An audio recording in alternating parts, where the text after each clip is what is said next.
जो आज हम जो पढ़ने वाले हैं पार्ट टू के अंदर, वो हमारा पास जो टॉपिक है वो है absorption law.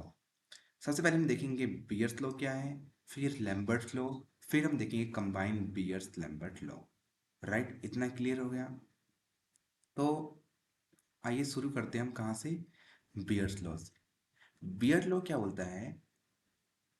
When a beam of a monochromatic light is passed through a substance, जब भी हम एक सिंगल वेवलेंथ वाली लाइट को पास करवाते हैं किसी सब्सटेंस से, जो सब्सटेंस हमने मिक्स कर रखा है किसी नॉन ऑब्जर्विंग सॉल्वेंट में, जो उस टाइम जो ऑब्जर्वेंस होगी वो डायरेक्टली प्रोपोर्शनल होगी हमारे किसके, मोलर कंसंट्रेशन ऑफ सब्सटेंस के।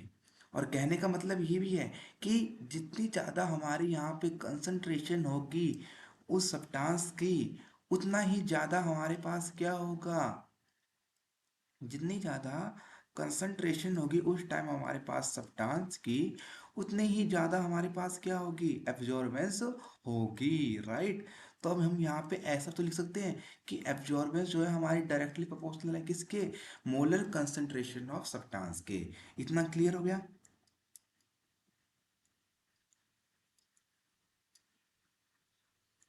अब हम देखेंगे नेक्स्ट जो आता है वो आता है लैम्बर्ट्स लॉ। राइट। तो लैम्बर्ट लॉ भी हमारा सेम ही बोलता है, बस फर्क इसमें इतना ही है कि when a beam of monochromatic light is pass, जब भी हम कोई बीम ऑफ सिंगल वेवलेंथ वाली लाइट की पास करवाते हैं किसी ऐसे सब्सटेंस के साथ जिसको जो है हमने मिक्स कर रखा है किसी नॉन अब्जॉर्बिंग सॉल्वेंट में, तो उस टाइम जो अब्जॉर्बेंस होगी वो हमारी डायरेक्टली प्रोपोर्शनल होगी किसके, पाथ लेंथ ऑफ सब्सटेंस के। यानी कि हम ये भी कह सकते हैं, longer the light travel more it will get absorb. Right. या तो हम ऐसे भी कह सकते हैं, how far the light travel during the absorbance. Right. तो इसको हम कैसे लिख सकते हैं, यहाँ पे जो अब्जॉर्बेंस होगी वो डायरेक्टली प्रोपोर्शनल होगी हमारे किसके, पाथ लेंथ के। राइट। अब आते हैं हम कंबाइन बियर्स लैम्बर्ट्स लॉ पे। राइट। तो ये क्या बोलता है कि जो एब्जॉर्बस जो हमारे पास एब्जॉर्बशन होती है लाइट की, वो मेनली डिपेंड करती है कंसंट्रेशन ऑफ सॉल्यूशन पे और पाथ लेंथ पे, है ना। कंसंट्रेशन ऑफ सॉल्यूशन से हमें पता क्या लगता है, कितना हमारा सब्सटेंस प्रेजेंट है किसी नॉन ऑब्जर्विंग सॉल्वेंट के अंदर। और पाथ लाइन से पता क्या लगता है हमें, कि कितना फार जो है हमारी लाइट ट्रेवल की है सब्सटेंस के थ्रू। राइट। इतना क्लियर हो गया? तो हम इसको क्या लिखते हैं, कंबाइन एब्जॉर्बेंस जो है हमारी डायरेक्टली प्रोपोर्शनल है किसके, कंसंट्रेशन और लेंथ के। राइट। इतना आप लोगों को क्लियर हो गया होगा? अब हम मैथमेटिकल एक्सप्रेशन देख लेते हैं। Right.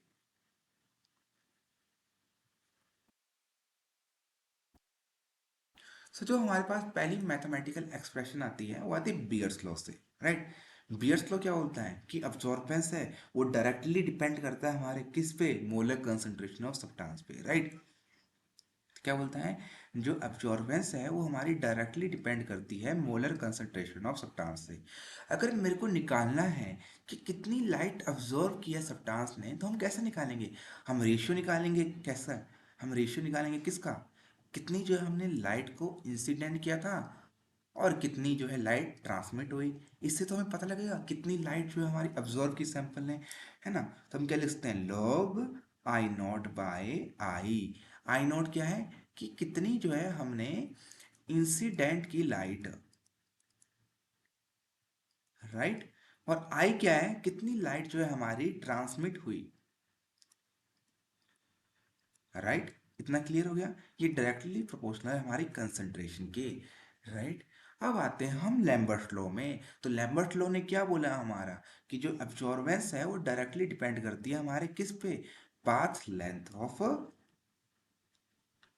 Path length of sample substance पे। राइट। तो मेरे को यहाँ पे भी निकालना है कितनी लाइट ऑब्जॉर्व हुई, तो मैं क्या लिख सकता हूँ, लॉग आई नॉट बाय आई। ये हमें जो है एब्जॉर्बेंस ऑफ लाइट के बारे में इंफॉर्मेशन दे रहा है कि कितना कोई सब्सटेंस कर रहा है। ये डायरेक्टली डिपेंड कर रही है हमारे पाथ लेंथ पे। राइट। अगर मैं इसको इक्वेशन नंबर 1 बोलूँ और इसको मैं इक्वेशन नंबर 2 बोलूँ, राइट। अगर मैं इनको ऐड कर दूं तो मेरे को क्या मिलेगा कि जो एब्जॉर्बेंस है वो हमारे डायरेक्टली प्रोपोर्शनल है किसके, log I nought by I is directly proportional to concentration multiply by path length, right. अगर मैं इस प्रोपोर्शनलिटी कांस्टेंट को हटाऊंगा तो मेरे पास क्या आएगा, log I nought by I equal to, wait a minute, equal to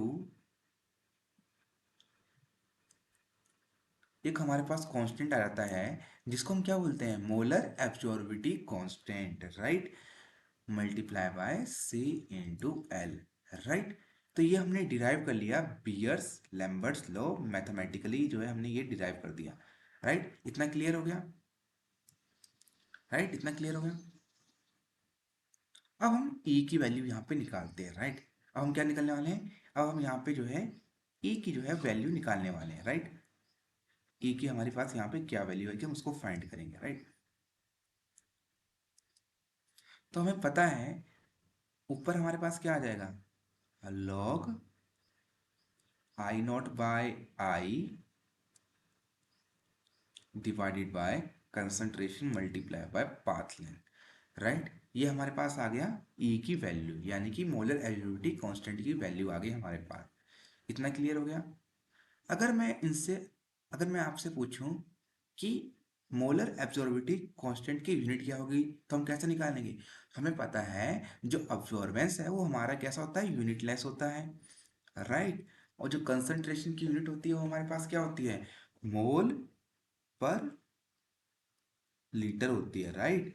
और पाथ लेंथ लेंथ की यूनिट क्या होगी हमारे पास, सेंटीमीटर होगी। तो हमारे पास यूनिट क्या आ जाएगी, mole inverse, mole inverse centimetre inverse litre. ये जो है हमारे पास मोलर एब्जॉर्बिटी कांस्टेंट की यूनिट आ गई, राइट। अब थोड़ा सा हम और जान लेते हैं इसके बारे में। अगर इसकी वैल्यू अगर हमारी ग्रेटर देन 10 की पावर 4 से ज़्यादा हो गई तो इस टाइम जो है हमारे पास हाई एब्जॉर्बशन होगा, राइट। क्या होगा, हाई एब्जॉर्प्शन होगा। इतना क्लियर हो गया आप लोगों को। अगर इस एप्सिलॉन की वैल्यू हमारी लेस देन 10 की पावर 4 हो गई तो यहाँ पे जो है हमारे पास लो लो एब्जॉर्प्शन होगा। इतना क्लियर हो गया आप लोगों को, ठीक है। अब हम देख लेते हैं कि बियर्स लैम्बर्ट लॉ की क्या क्या लिमिटेशन है, right. Now we will study about the limitation of the Beer's Lambert law. जो पहली लिमिटेशन है इस बियर्स लैम्बर्ट लॉ की वो क्या है, वो है हमारे पास ये जो है हमारा अप्लीकेबल नहीं होता है, ये जो है हमारा अप्लीकेबल नहीं होता है। कहाँ पे अप्लीकेबल नहीं होता है, जहाँ पे हमारा कीटो इनोल टोटोमेरिज्म एग्जिस्ट कर रहा होता है। क्यों, क्योंकि बियर्स लैम्बर्ट लॉ ने स्ट्रिक्टली कहा है कि जो हमारा सब्सटेंस की जो कंसंट्रेशन है उसमें कोई चेंज नहीं आना चाहिए। बट ये दो फॉर्म आपस में इंटर कन्वर्टेबल होती है जिसकी वजह से यहाँ पे कंसंट्रेशन में चेंज आ जाता है और जिसकी वजह से हम यहाँ पे बियर्स लैम्बर्ट लॉ अप्लाई नहीं कर सकते हैं, राइट। और सेकेंड लिमिटेशन कहाँ आती है इसकी, ये जो बियर्स लैम्बर्ट लॉ है ये हम कॉम्प्लेक्स के लिए जो है अप्लाई नहीं कर सकते हैं, राइट।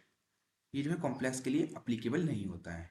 और थर्ड लिमिटेशन इसकी क्या आती है, जो थर्ड लिमिटेशन आती है वो आती है कि ये जो है हमारी हायर कंसंट्रेशन पे अप्लीकेबल नहीं होता है। क्यों नहीं होता है, क्योंकि हायर कंसंट्रेशन होगी जितनी सब्सटेंस की तो उतनी ज़्यादा लाइट हमारी स्कैटर करेगी, जितनी ज़्यादा लाइट स्कैटर करेगी उतना ज़्यादा ही हमारा अफेक्ट देखने को मिलेगा अपनी एब्जॉर्बेंस वैल्यू पे, राइट। अब हम लास्ट में थोड़ा बहुत ट्रांसमिटेंस के बारे में भी देख सकते हैं कि ट्रांसमिटेंस होता क्या है। तो ट्रांसमिटेंस हम कैसे निकालेंगे कि कोई सब्सटेंस हमारा कितना लाइट ट्रांसमिट कर रहा है, हम कैसे निकालेंगे? हम निकालेंगे कि कितनी लाइट जो हमारी ट्रांसमिट हुई और कितनी जो है हमने इंसिडेंट की हुई थी। जो इन दोनों का रेशियो होगा उसी को हम क्या बोलते हैं? ट्रांसमिटेंस बोलते हैं। अगर हमसे कोई परसेंट ट्रांसमिटेंस पूछे तो हमें यहाँ पे बस खाली मल्टीप्लाई बाय 100 कर देना है, राइट?